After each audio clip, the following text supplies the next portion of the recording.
Voting begins for Tanjung PI by-election.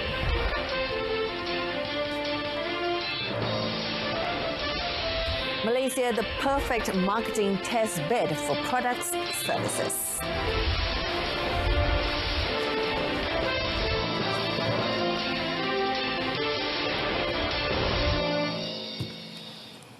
Good afternoon, welcome to News on 2. I'm Jessica Lee. Voting has started for the Tanjung PI parliamentary by-election with the opening of 27 polling centres with 125 channels at 8 a.m. today. Now, of the 27 polling centres, 11 are in the Pekan Nenas state constituency and the remaining 16 in the Kukup state constituency. The polling stations are expected to close at 5:30 p.m. Now, voters had waited since early morning to cast their ballots and long lines started to form when the polling centres opened. Two of the contesting candidates in the by-election fulfilled their responsibility as registered voters in the constituency by being among the first to cast their votes. Pakatan Harapan candidate Carmine Sardini arrived at the polling centre at Sekolah Kebangsaan Teluk Kerang at about 7:45 a.m. and was accompanied by his younger brother Safi Sardini. Meanwhile, Barisan Nasional candidate Datuk Seri Dr. Wee Jek Singh arrived at Sekolah Jenis Kebangsaan Cina Yu Ming 1 and 2 in Pekan Nenas at 7:40 a.m. to cast his vote. A total of 52,471 voters will exercise their right to elect a new MP following the death of the incumbent Datuk Dr. Muhammad Farid Muhammad Rafiq on the 21st of September from heart complications. The Election Commission is targeting 70% turnout of voters in this by-election, with the official result to be announced at 10 p.m. the latest. Communications and Multimedia Minister Gobind Singh Joo said Malaysia is the perfect marketing test bed for many products and services, as it is a rich microcosm of Asia. When addressing the Malaysian Chief Marketing Officers or CMO Awards 2019 event in Kuala Lumpur, he noted that all the major races are here in the country. We have all the major races here. And with so many dynamic demographics at play, Malaysia can show the marketing world what works and what doesn't in the marketplace. I also see 2020 as a very active year and one that is full of opportunities for this industry, with major events like APAC, Visit Malaysia Year, the Tokyo Olympics, and many more market activating events.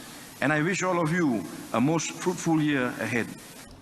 Gobind also sees 2020 as a very active year and one that is full of opportunities for the marketing industry.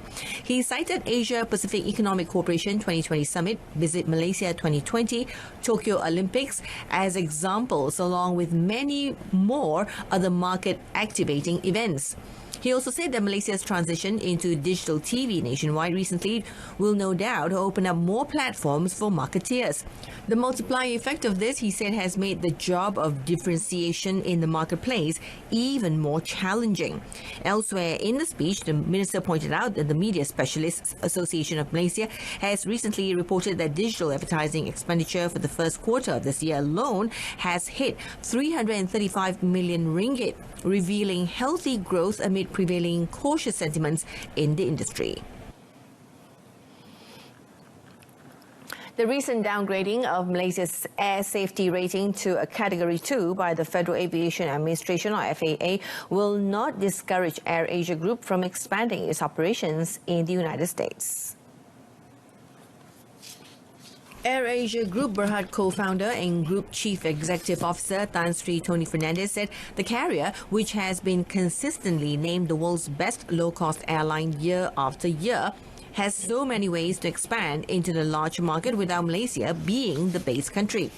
Speaking at a press conference after announcing AirAsia's partnership with Kiwi.com in Sepang, Tan Sri Tony Fernandez said that although AirAsia could no longer expand to America from Malaysia, the carrier has many other ways to expand to America, for example, through AirAsia Japan.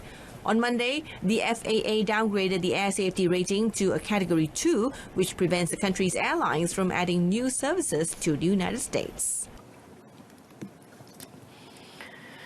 Former Prime Minister Datuk Seri Najib Tun Razak failed in his application to postpone his SRC International Sdn Bhd defence trial scheduled to commence on the 3rd of December.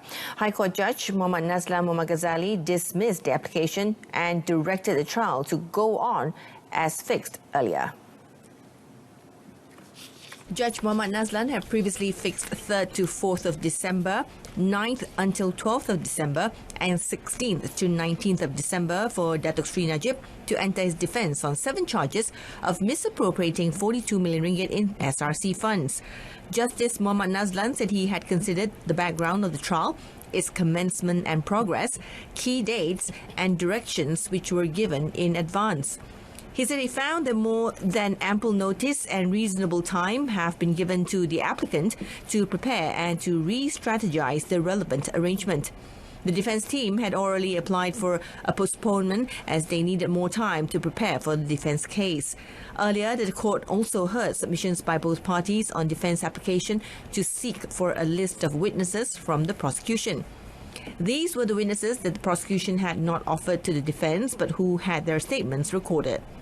On this application, Justice Muhammad Nazlan described it as a fishing expedition where statements taken by the investigating officer under the Malaysian Anti-Corruption Commission or MACC Act were privileged and not subjected to disclosure for inspection at any stage of the trial.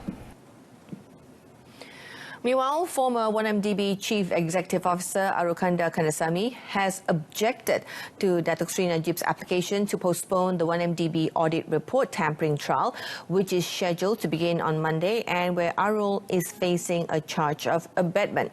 Arul's counsel, Datuk N. Sivanathan, told High Court Judge Muhammad Zaini Maslan that his client has been under a dark cloud since he was charged last year. Deputy Public Prosecutor Ahmad Akram Garib, who also opposed the application, submitted that Justice Muhammad Zaini had earlier ruled that the trial will commence on Monday as scheduled. If the court gives a different decision, he added, it would lead to a negative perception of the judiciary. Datuk Seri Najib's counsel, Harvinderjit Singh, submitted that if the 1MDB audit report tampering trial begins on Monday, they would have only a short time to prepare for the defence in the SRC International Sdn Bhd trial, in which the former Prime Minister is facing 7 charges of misappropriating 42 million ringgit in SRC international funds. On the 11th of November, High Court Judge Muhammad Nazlan Muhammad Ghazali ordered Datuk Seri Najib, 66, to enter his defence on 3 counts of criminal breach of trust or CBT, 3 counts of money laundering and 1 count of abuse of position in relation to the funds after finding that the prosecution had established a prima facie case against him. Judge Muhammad Zaini said that he was surprised when Datuk Seri Najib made the application as his lead counsel, Tan Sri Muhammad Shafi Abdullah, had earlier taken a neutral stand. Coming up in sport, Safawi bags MVP again as JDT dominate football awards.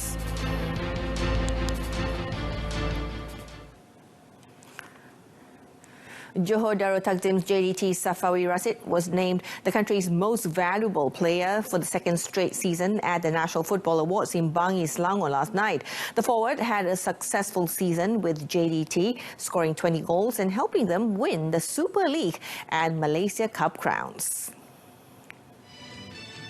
Safawi, who has earned 26 international caps, also bagged the Best Striker, Most Popular and Local Top Scorer awards and was listed on the team of the season.